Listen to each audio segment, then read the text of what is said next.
O'zbekiston davlat boshqaruvining respublika shakliga ega bo'lgan suveren, demokratik, huquqiy, ijtimoiy va dunyoviy davlat. Davlatning O'zbekiston Respublikasi va O'zbekiston nomlari bir ma'noni anglatadi. O'zbekiston Respublikasi Konstitutsiyasi 1-modda.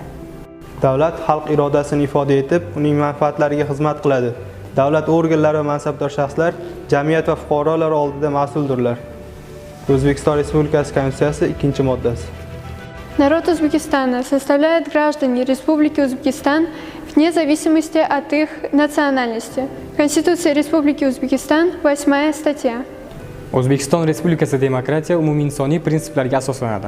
Unga ko'ra inson, uning hayoti, erkinligi, sha'ni, qadr-qimmati va boshqa ajralmas huquqlari oliy qadriyat hisoblanadi. Demokratik huquq va erkinliklar konstitutsiya va qonunlar bilan himoya qilinadi. O'zbekiston Respublikasi Konstitutsiyasi 13-modda. The state language of the Republic of Uzbekistan is Uzbek.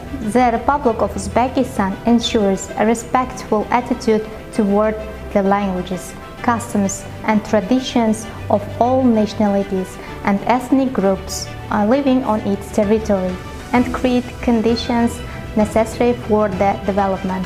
The Constitution of the Republic of Uzbekistan, Article 4.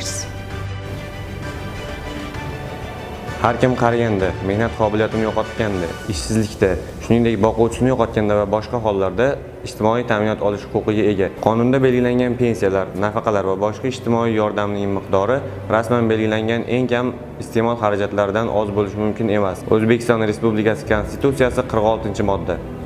Davlat sog'liqni saqlash tizimini, uning davlat va nodavlat shakllarini, tibbiy sug'urtaning har xil turlari, rivojlanishi, aholining sanitarik-epidemiologik osoyishtaligini ta'minlash choralari ko'riladi.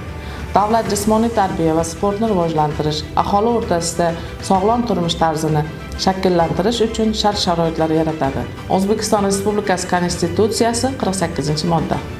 Har kim ta'lim olish huquqiga ega. Davlat uzluksiz ta'lim tizimi, uning har xil turlari va shakllari davlat va nodavlat tashkilotlarning rivojlanishini ta'minlaydi.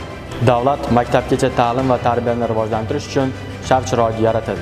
Davlat bepul umumiy o'rta ta'lim va boshlang'ich professional ta'lim olishni kafolatlaydi. Umumiy o'rta ta'lim majburiydir.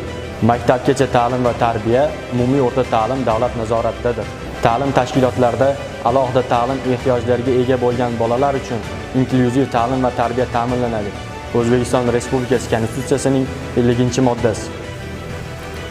Fuqarolar konstitutsiya va qonunlarga rioya etishga, boshqa insonlarning huquqlari, erkinliklari, sha'ni va qadr-qimmatini hurmat qilishga majburdirlar. O'zbekiston Respublikasi Konstitutsiyasi 60-modda.